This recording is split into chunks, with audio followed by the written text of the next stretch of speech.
होलिका दहन के दिन बुकवा लगाने का रस्म तो होता ही होता है। तो यहाँ पे सबसे पहले शानविक को मम्मी बुकवा लगा रही थी, क्योंकि शानविक का था फर्स्ट होली, तो उसकी सारी चीज़ें स्पेशल ही होनी चाहिए। यहाँ पे शानविक अपने मामा के गोद में सो रहा था और मम्मी उसे बुकवा लगा रही थी, क्योंकि जब वो जगह रहेगा तब तो वो बिल्कुल ही नहीं लगवाता। और शानविक यहाँ एकदम मज़े में सो रहा था, क्योंकि वो अगर जगह होता तो वो पक्का बुकवा नहीं लगवाता। इसलिए मम्मी बोली जब तक शानविक सो रहा है उसका सबसे पहले लगा देते हैं। Happy Holi everyone. तो ये था शानवी का फर्स्ट होली। जी हाँ, मेरे बेटे का ये पहला होली था। तो मॉर्निंग के लिए हम लोगों ने मंगा रखा था एक होली वाला टी शर्ट जिस पे हैप्पी होली लिखा था, ये फंकी सा कैप जिस पे हैप्पी होली लिखा था, और इसकी फर्स्ट पिचकारी, क्योंकि उसे भी पिचकारी यूज़ नहीं करना था इसलिए हम लोगों ने बहुत नॉर्मली पिचकारी और मतलब मंगवाया था। ये सब चीज़ें सौरभ लेके आए थे कि बाबू का फर्स्ट होली है तो पिचकारी तो बनता ही है। तो मैंने सोचा कि फ़र्स्ट होली की चीज़ें मैं आप सभी के साथ शेयर कर देती हूँ, और ये मेरे बेटे के लिए मेमोरी भी हो जाएगा। जब वो बड़ा होगा तो और कहीं कुछ नहीं मिलेगा तो वो मेरा यूट्यूब खोल के अपनी फ़र्स्ट होली की वीडियोस देख लेगा, फ़र्स्ट होली की अपनी हर एक चीज़ की वीडियोस देख लेगा। इवनिंग में पहनने के लिए पापा लाए थे बेबी हग से कुर्ता पजामा, जो कि और बहुत सुंदर था। और छोटे बच्चों की चीज़ें जितनी छोटी होती है ना उतनी ही क्यूट लगती हैं। ये पूरा वर्क हो रखा था इस पे। मैंने बोला था पापा से कि थोड़ा मतलब सिंपल ही लाएगा, बट वो पापा बोले कि नहीं, ये वाला बहुत ज़्यादा पसंद आया था उन्हें, तो वो ये लेके आ गए थे। और ये बहुत सुंदर था, इसका वर्क भी बिल्कुल चुभने वाला नहीं था बच्चों के अकॉर्डिंग। आपको तो पता ही है फर्स्ट क्राई पे कोई भी चीज़ें बच्चों की बहुत अच्छी मिलती है, और वो बहुत थोड़ी प्राइस तो हाई रहती है लेकिन उसकी क्वालिटी बहुत अच्छी होती है। और ये 3 to 6 मंथ के लिए था। वैसे तो शानविक 2 मंथ का है, बट फिर भी उसको मैंने यहाँ पे 3 to 6 मंथ का मंगवाया था, क्योंकि अभी थोड़ा सा लूज़ कुर्ता पजामा ही अच्छा लगा। लेकिन जब हम लोगों ने शानविक को पहनाया तो बिल्कुल भी उसके में लूज़ नहीं हो रहा था। और यहाँ पे ये वुडन 2 बटन दे रखे थे जिससे कि लुक और कंप्लीट हो रहा था और बहुत अच्छा लग रहा था। इस पर ये बटन बहुत सुंदर लग रहा था। पूरा वाइट कुर्ता पजामा था इसलिए, और इस पर बटन वुडन थे तो और अच्छा लगा था। यहाँ पे भैया ने बाबू को फर्स्ट होली पे गिफ्ट दिया था, जो कि था अगेन बेबी हक से। यहाँ पे बाबू के लिए सबसे पहले था ये ब्लू शर्ट, क्योंकि वैसे तो टी शर्ट बहुत सारे थे और शर्ट भी बहुत सारे थे, लेकिन भैया यहाँ पे बोला कि मैं बड़ों वाले कपड़े लेके आऊँगा। बड़े वालों इन द सेंस कि मैं शर्ट और जीन्स ले आऊँगा जो कि बाबू पे और अच्छा लगे। कॉटन लिलेन का इसकी फैब्रिक थी और ये बहुत कंफर्टेबल था। बाबू ये पहना भी था जब वो मेरे नानी के घर गया था। आगे के ब्लॉग में आपको देखने को मिलेगा। इसकी एक एक बटन पे बेबी हग लिखा हुआ था और ये बहुत कम्फी था, मतलब बिल्कुल भी ऐसे बेबी अनकंफर्टेबल नहीं होगा इसको पहनने के बाद। और ये परफेक्टली फिट हो रहा था शानविक को। तो ये भाई के साइड से था ब्लू कलर का शर्ट। अब डार्क कलर का शर्ट है तो लाइट कलर का जीन्स तो बनता ही है, तो इसके साथ भाई ने मैच किया था लाइट कलर का जीन्स, जो कि अगेन बेबी हग से था और बहुत सुंदर था, स्ट्रेचेबल भी था और मेरा बेबी इसमें बहुत कंफर्टेबल था। ये भी था 3 to 6 मंथ के लिए और थोड़ा सा शानविक में बड़ा हो रहा था तो नीचे से हम लोगों ने फोल्ड कर दिया था। लग बहुत क्यूट रहा था इसको पहनने के बाद। नेक्स्ट होली के नेक्स्ट डे मैंने शानविक को ये पहनाया था और इसके साथ ये जीन्स और शर्ट का कॉम्बो बहुत अच्छा मुझे लगा। और उसके साइज़ का तो शूज़ मिल रहा था बट मैचिंग नहीं मिल रही थी, तो मैंने ये शानविक के लिए अपने दुपट्टे से बनाया था। बहुत ही प्यारी सी मोजरी। आप सब कमेंट में ज़रूर बताना कि आपको ये मोजरी कैसी लगी, और अगर आप बनाना सीखना चाहते हो तो मैं आपके साथ इसकी वीडियो भी शेयर कर दूंगी कि मैंने कैसे बनाया था।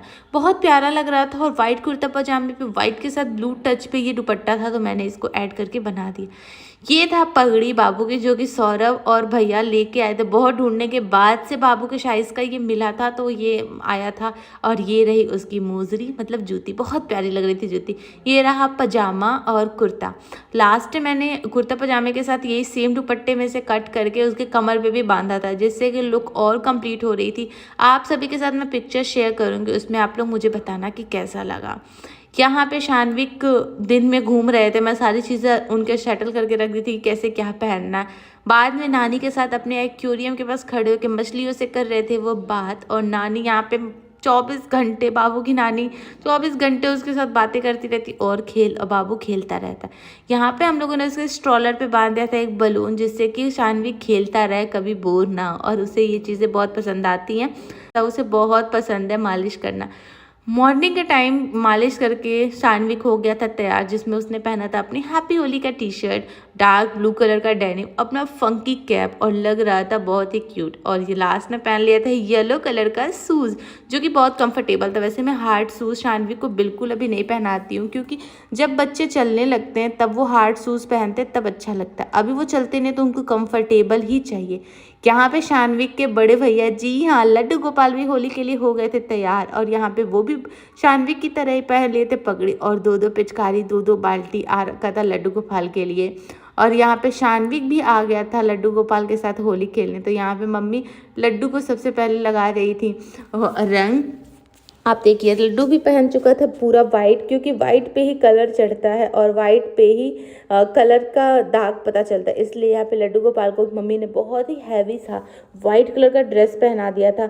और यहाँ पे मम्मी उनको लगा रही है रंग। देखिए यहाँ पे पिचकारी से, उनकी पिचकारी से लग रहे थे उनको रंग, और लड्डू इतना खिल रहा था क्योंकि वाइट ड्रेस पे पिंक कलर के लड्डू के भैया मतलब छोटे भाई हमारा छोटा लड्डू आ गया था अपने बड़े लड्डू को रंग फेंकने।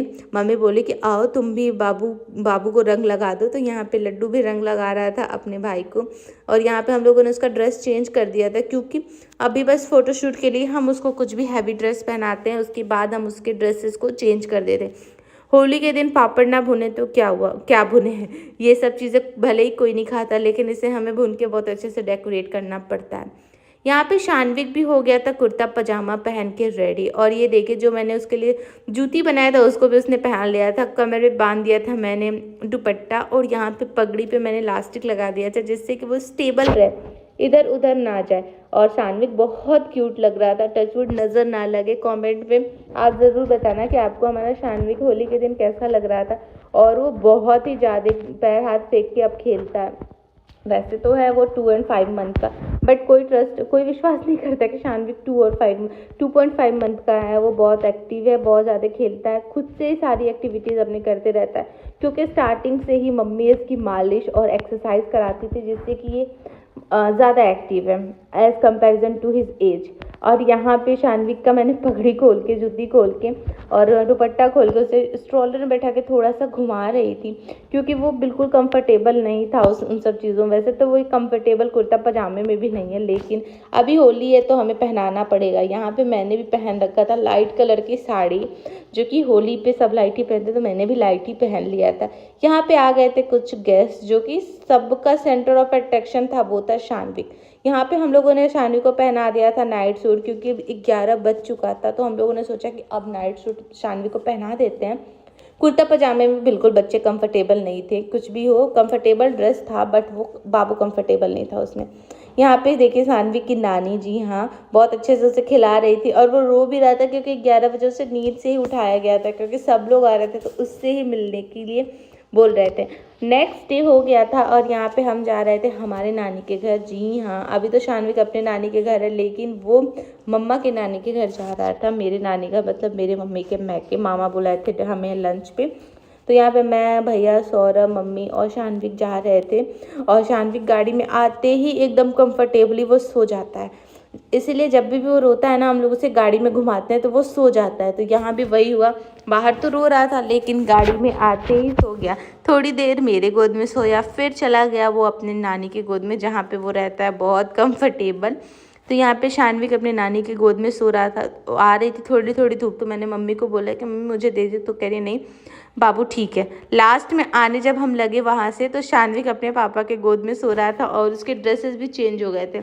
हम कहीं भी जाते हैं तो शानविक के कंफर्टेबल कपड़े लेके जाते हैं कि जब वो वहाँ पहुँच जाएगा